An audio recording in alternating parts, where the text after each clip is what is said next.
Hello students, DMA guest paper में आप सभी का बहुत बहुत स्वागत है। और आज हम लोग एक और क्वेश्चन की वीडियो सॉल्यूशन के साथ है आपके साथ। क्वेश्चन क्या है जी? Find arc length of the curve x का पावर 2/3 प्लस y का power 2/3 is equal to a का पावर 2/3। आपको बहुत अच्छे से आप सबको पता होगा कि ये एक एस्ट्रॉयड का इक्वेशन दिया हुआ है। एस्ट्रॉयड जिस तरीके से आपको सभी को पता होगा कि जिस तरीके से अगर कहीं ऐसा लिखा हो रहा है कि X square plus Y square is equal to A square लिखा रहा है, तो हम लोग बहुत अच्छे से इससे फैमिलियर है कि ये एक सर्कल को रिप्रेजेंट करता है जिसका सेंटर ऑरिजिन पे हो। यही ना हम लोग जानते हैं जिसका रेडियस क्या है, ए है। ठीक उसी तरीके से यहाँ पे जो ग्राफ है आप इसके बारे में भी जान रहे हैं। जब हम लोग कर्व ट्रेसिंग के चैप्टर पढ़ रहे थे तो वहां पे मैंने बताया था कि this is known as astroid. इसका ग्राफ क्या होता है? विद इन द सर्कल, कि अगर सर्कल एक रेडियस जिसका ए है उसी के अंदर में सेम कोऑर्डिनेट सेम पॉइंट पर कट करने वाला, उसी के अंदर में जो ग्राफ बनता है उसी को हम लोग बोलते हैं एस्ट्रॉयड। एस्ट्रॉयड का ग्राफ कुछ इस तरीके से जो व्हाइट वाला बनाई गई है। तो हमें ग्राफ तो पता ही है और पॉइंट जो कट कर रहा है वो भी पता है मुझे। यहाँ a0 माइनस a0 0 माइनस ए, यहाँ 0 कॉमा ए, सारी चीजें पता है। मुझे क्या निकालना? आर्क लेंथ निकालना। आर्क लेंथ मतलब जिस तरीके से सर्कल का आर्क लेंथ क्या होता है? आर्क लेंथ मतलब पेरीमीटर, किनारे का पूरा का लेंथ। तो 2πr होता है इसका। रेडियस अगर r है तब रेडियस a है तो 2πa हो जाएगा। तो उस इसका लेंथ मुझे निकालना है। अब कैसे निकलेगा? तो सबसे पहले हम ये लिख रहे हैं, the asteroid is shown in figure. Question जरा ध्यान सुनिएगा कि find arc length of the curve this. अच्छा, फाइंड पेरीमीटर ऐसे भी और करके बोल देगा आपसे कि फाइंड पेरीमीटर या फाइंड आर्क लेंथ, एक ही चीज है दोनों, तो ध्यान रखना इस बात का। तो अब आइए कि हम सबसे पहले बोले the asteroid is shown in figure. Asteroid के ब्रैकेट में इक्वेशन भी लिख देंगे तो कोई दिक्कत नहीं है। अब हम इसका लेंथ निकालें तो आप एक चीज का ध्यान दीजिएगा, यहाँ पे जो ग्राफ बन रहा है ना वो बोथ एक्सिस के वर्ड सिमेट्रिकल है। तो हम क्या करेंगे जी? हम सिर्फ यहां से यहां तक ही आर्क का लेंथ निकालेंगे और इसको 4 से गुना कर देंगे। क्यों? क्योंकि अब अगर ए को लेंथ निकाल लेंगे यहां से यहां तक तो वैसा ही 4 जगह है ना, 1 2 3 4, तो 4 से गुना कर देंगे। और आपको बहुत अच्छे से पता है कि यहाँ पे x कितना है। अगर हम बात करें तो यहाँ पे x मतलब ग्राफ कहाँ से शुरू हो रहा है, तो यहाँ पे x कितना है, तो यहाँ पे x जो है वो 0 है। कहाँ पे खत्म हो रहा है ये ग्राफ, कहाँ तक जा रहा है, तो यहाँ पे x इक्वल टू a तक जा रहा है। तो आपको फॉर्मूला याद होना चाहिए था कार्टेशियन कर्व में किस तरीके से हम लोग लेंथ पता करते हैं। तो आइए आगे बढ़ते हैं। हम सबसे पहले लिख रहे हैं equation of curve is x का पावर 2/3 प्लस y का पावर 2/3 इक्वल टू a का पावर 2/3। रिलेशन नंबर 1 हमने कह दिया। नेक्स्ट आगे बढ़ रहा है, differentiating 1 with respect to x we get. अब ऐसा क्यों कर रहे हैं? क्योंकि हमने एक फॉर्मूला पढ़ा है। हमें आप सबको याद होगा कि हमने ये फॉर्मूला पढ़ा था कि अगर मान लीजिए कोई कर्व इस तरीके से है, यहाँ पे मान लीजिए x इक्वल टू a है और यहाँ पे x इक्वल टू मान लीजिए b है।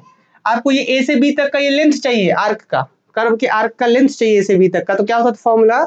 इंटीग्रेशन a से b under root 1 plus dr by dx dy by dx का होल स्क्वायर। क्योंकि यहाँ पर अगर जो कर्व जो टच कर रहा है, यहाँ पे जो कर्व है अगर वो y x है तो dy बाई dx का होल स्क्वायर और फिर dx। ये जो इंटीग्रल होता था यही इंटीग्रल उसके यहाँ से यहाँ तक के लेंथ को बताता था। इसीलिए मुझे dy बाई dx चाहिए ना, मतलब फंक्शन का डिफरेंशिएशन चाहिए x के रिस्पेक्ट में, उसके बाद उसका होल स्क्वायर करेंगे, फिर 1 जोड़ेंगे, फिर अंडर रूट निकालेंगे, फिर इंटीग्रेशन करेंगे। इस फॉर्मूले को हमने क्लास में प्रूव भी करा था। तो फिलहाल आते हैं हम लोग क्या, इसीलिए हम यहाँ पे dy बाई dx निकालने के लिए कर्व का इक्वेशन लिखे हैं ताकि डिफरेंशिएट करके dy बाई dx निकाल सके। देखिए क्या बोला, the equation of curve is this, differentiating 1 with respect to x we get. क्या मिलेगा जी? x का पावर 2/3, इसका डिफरेंशिएशन करेंगे तो क्या होगा? 2/3 आगे, पावर आगे, और फिर x का पावर जो पहले 2/3 था उसमें से 1 घटेगा। तो 2/3 में से पावर में से 1 घटाएंगे तो पता है कितना आंसर आएगा? क्या हो जाएगा? 3 यहाँ पे एलसीएम और 2 में से क्या 3 एकम 3, तो फाइनली कितना? -1/3। तो देखिए 2/3 आगे x का पावर -1/3 हो गया, प्लस फिर y में करेंगे तो y का पावर 2/3 2/3 आगे y का पावर -1/3 हो जाएगा, घट के 1। और फिर y तो है x के रिस्पेक्ट में कर रहे थे ना, तो फिर देना होगा चैन रूल से, dy बाई dx हुआ। और यहाँ पे a स्क्वायर, a का पावर 2/3 तो उधर हो गया 0। नेक्स्ट आ जाइए, अब हम यहाँ पे एक स्टेप और कर रहे हैं कि इस 2/3 को देखिए जरा ध्यान से। 2/3 यहाँ से और यहाँ से कॉमन होकर के क्या हो गया है? उधर चला गया, 0 के साथ हो गया खत्म। 2/3 कॉमन होकर के 0 के साथ चलेगा तो खत्म होगा। बचा क्या अब अपने पास? अब अपने पास बचा है y के पावर -1/3 dy बाई dx और x के पावर -1/3। तो स्टूडेंट एक बात का जरा विशेष ध्यान रखिएगा, हम यहाँ पे एक स्टेप स्किप किए हुए उसको हम यहाँ पे समझाते हैं। देखिए मान लीजिए यहाँ पे लिखा हुआ कि x का पावर -1/3 प्लस y का power -1/3 into dy by dx आपके पास बचा है, यही ना बचा है जी? जरा ध्यान दीजिए तो 2/3 तो उधर जाकर कॉमन होकर खत्म हो गया, तो ये बचा अपने पास। अगर हम इस चीज को उधर भेज दें, इधर से इसको हटा करके उधर भेज दें तो क्या आएगा? इधर आएगा अपने पास इधर अपने पास पहले से 0 था तो अब इधर ये वाला माइनस होगा, माइनस एक्स का पावर -1/3। कैसे हुआ समझे? इधर में x का पावर में क्या था, इधर में x का पावर में -1/3 प्लस में था इधर में, तो उधर जाएगा तो माइनस होगा। ऊपर के साइन से कोई फर्क हमें नहीं पड़ने जा रहा है। हाँ, ऊपर के साइन से ये जरूर है, ऊपर में नेगेटिव है तो वो नीचे में जाके पॉजिटिव हो जाएगा, मतलब इसको अगर हटाना है आपको तो माइनस तो रहेगा ही रहेगा, वो उसको अगर नीचे भेजना तो लिख दीजिए 1/x का पावर 1/3। कैसे किए हम, फिर से सुनिए, x का पावर -1/3 इधर था, तो जब इसको उधर भेजेगा तो क्या होगा, नेगेटिव में जाएगा तो नेगेटिव में गया, और लेकिन ये -1/3 तो रहेगा ही, तो उस -1/3 को ऊपर से जब नीचे भेज देंगे तो क्या होगा, x का पावर 1 प्लस बाई ये हो जाएगा। और ठीक इसी तरीके से जब ये वाला उधर जाएगा, आप सबको बहुत अच्छे से पता है कि ये वाला जैसे ही अब तो इधर गुना में ना बचा है, अब इधर ये इंटू में बचा है इसके साथ, और इंटू वाला ज्यादा तो क्या होता है, डिवाइड में जाता है, मतलब ये चीज जाएगा यहाँ पे, यहाँ से जब इसको हटाएंगे आप, इसको जब यहाँ से हटाएंगे तो वो यहाँ नीचे में ही आएगा, डिवाइड में आएगा, क्या y का पावर -1/3 यहाँ पे आएगा, और आपको पता है नीचे में माइनस है, तो इसको जब ऊपर भेजेंगे आप, नीचे वाला नीचे में नेगेटिव है तो ऊपर भेजेंगे तो क्या होगा, तो y का पावर ऊपर में होगा 1/3 प्लस का, नीचे में माइनस है तो ऊपर। अब देखिए इस y का पावर 1/3 और x का पावर 1/3 है, तो फाइनली अगर देखें दोनों का 1/3 पावर में है तो क्या लिख सकते हैं कि dy/dx बराबर -y/x का होल का पावर 1/3। तो आपने देखा है डिफरेंशिएशन किस तरीके से स्किप किया गया है, तो ये आप एग्जाम में कर सकते हैं, आप ये अंडरस्टूड भी है चीजें, क्लियर ना, तो ध्यान रखना है। तो यहाँ पे किस तरीके से स्किप किया गया है इस बात को कि y दोनों का पावर 1/3, तो हमने लिखा है कि dy/dx इक्वल टू -y/x का whole power 1/3। This is relation number 2। ठीक है यहाँ तक, चलिए जी।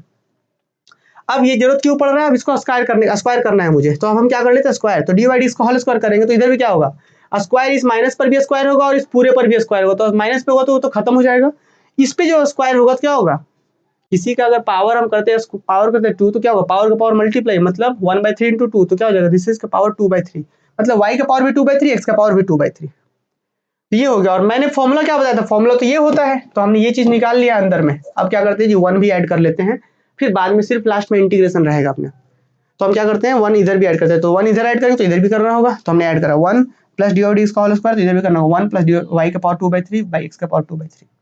ठीक है, अब देखिए यहाँ पे एलसीएम तो आप सबको पता ही है, यहाँ कुछ नहीं है तो क्या है, नीचे 1 है, अब एलसीएम लेंगे तो इसका पावर 2/3 आ जाएगा एलसीएम। अब देखिए जी, अब यहाँ पे कितनी बार में आ रहे थे, इसका पावर 2/3 में ऊपर से 1 से गुना हो जाएगा तो इसका पावर 2/3, और यहाँ पे एज इट इज y का पावर 2/3 एज इट इज रह जाएगा। ये तो भिन्न का जोड़ सब लोग जान ही रहे होंगे कि 1 के टेबल में ये कितनी बार में आ रहा है, उतना ही बार में, तो उतना ही से ऊपर में गुना होगा 1 से, तो x का पावर 2/3 रहेगा। इसके टेबल में कितनी बार में आ रहा है, 1 बार में, तो 1 ऊपर गुना होगा, तो ये चीज। और अब ये तो फाइनली ये 1 प्लस dy/dx का होल स्क्वायर का वैल्यू आ गया ये, और अभी तुरंत याद कीजिए रिलेशन नंबर 1 क्वेश्चन जो दिया हुआ था, x का पावर 2/3 प्लस y का पावर 2/3 इक्वल टू a का पावर 2/3। मतलब ये जो आप इतना बड़ा सा देख रहे हैं, इसके जगह पे तुरंत आपको लिख देना होगा x का पावर 2/3 प्लस y का पावर 2/3 इक्वल टू a का पावर 2/3, और नीचे में एज इट इज सिंपल। तो dy 1 प्लस dy/dx का होल स्क्वायर का वैल्यू कितना सिंपल हो गया, a का पावर 2/3 a बाई x का पावर 2/3। तो नेक्स्ट वही लिखेंगे कि now the entire length of the asteroid, asteroid का जो पूरा लेंथ होगा वो होगा 4 into length of arc A B. इसका कुछ नाम हम देना है, तो यहाँ पे लीजिए ये O हो गया, ये A हो गया, और ये B हो गया, तो हम बोलेंगे क्या कि इंटायर लेंथ अगर निकालना तो लिखेंगे 4 into arc length of A B. तो फाइनली वही चीज लिखा हुआ है यहाँ पे कि 4 into length of the curve in first quadrant, के फर्स्ट क्वाड्रेंट में जितना कर्व है उसका लेंथ को 4 से गुना कर देंगे तो निकल जाएगा। कैसे निकलेगा जी, तो 4 इंटू 0 से a under root 1 plus dy/dx का होल स्क्वायर dx, है ना फॉर्मूला था। तो अब देखिए नेक्स्ट आइए 4 एज इट इज, 0 से a एज इट इज, ये इस चीज का वैल्यू हम निकाल के रखे हैं तुरंत अभी पहले, क्या निकाले थे, a का पावर 2/3 बाई x का पावर 2/3, क्लियर। अब एक बात बताइए, इसी चीज को थोड़ा सा अगर हम और सिंप्लीफाई करें यहाँ आप लोग के लिए, तो हम यहाँ पे देखिए क्या कर सकते हैं इस चीज को कि this is equal to 4 into, देखिए 0 से a भी ठीक है यहाँ पे, और ये अंडर रूट जो है ना यहाँ पे इसको लिख सकते हैं कि देखिए a का पावर 1/3 बाय x का पावर 1/3 पूरा का पावर 2। अब ये कैसे लिख दिया हमने, जरा नोटिस करिए, ये पूरा का पावर 2 करेंगे ना तो इस पे पावर, इस पे पावर, a का पावर 1/3 का पावर 2 क्या होगा 2/3, यहाँ पे भी और यहाँ पे भी 2/3, पावर का पावर तो मल्टीप्लाई होता है, तो यहाँ से दोनों को 2 को निकाल करके होल स्क्वायर बना सकते हैं। बेनिफिट क्या होगा, ये स्क्वायर और रूट हट जाएगा, फाइनली क्या बचेगा आपके पास, तो 4 इंटू 0 से a, ये स्क्वायर रूट हट के क्या बचेगा, a का पावर 1/3 बाई x का पावर 1/3 dx, ये बचेगा। अब ये a का पावर 1/3 तो कांस्टेंट है, बाहर कर लीजिए, तो 4 इंटू a का पावर 1/3, और यहाँ पे 0 से a और यहाँ पे नीचे में प्लस है ना तो ऊपर भेज दिया, तो x का पावर -1/3 dx। अब क्या करना है जी, सिर्फ इसका हमें इंटीग्रेशन करना है, काम हो जाएगा। इंटीग्रेशन में क्या होता है कि जो पावर एक बढ़ा दीजिए और वही चीज नीचे, तो 4a⁻⅓ बाहर, और क्या है जो था उसमें एक बढ़ाया गया है, इसमें से एक बढ़ाएंगे तो -1/3 में जब आप एक जोड़ेंगे तो कितना आएगा आंसर, देखिए तो एलसीएम 3 -1 और फिर यहाँ पे 3 बार में होगा तो कितना आएगा 2/3। इसमें बढ़ाएंगे तो 2/3 आ जाएगा, इसमें बढ़ाएंगे आप तो क्या आ जाएगा यहाँ पे x का पावर 2/3 और नीचे में वही 2/3 और 0 से a लिमिट है, 0 से a लिमिट है। तो नेक्स्ट है 4 × a⁻⅓ ठीक है, और इसमें 2/3 को ऊपर भेजेंगे, सॉल्व करेंगे तो 3/2 और अपर लिमिट पुट करिए a⁻2/3, लोअर लिमिट तो पुट करेंगे नहीं क्योंकि 0 है, खत्म कर देगा वो, तो अपर लिमिट a⁻2/3। अब एक चीज नोटिस करिए स्टूडेंट, ये इसके साथ गया, ये इसके साथ 2 बार में गया, ठीक।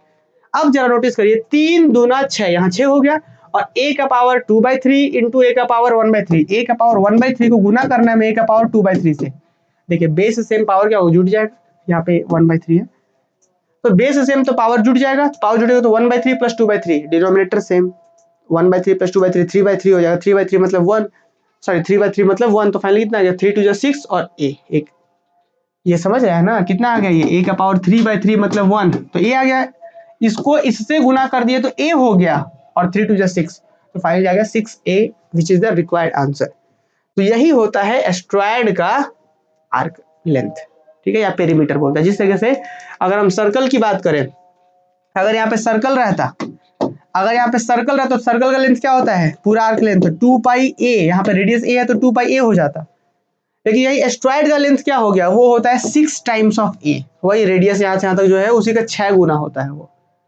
है ना।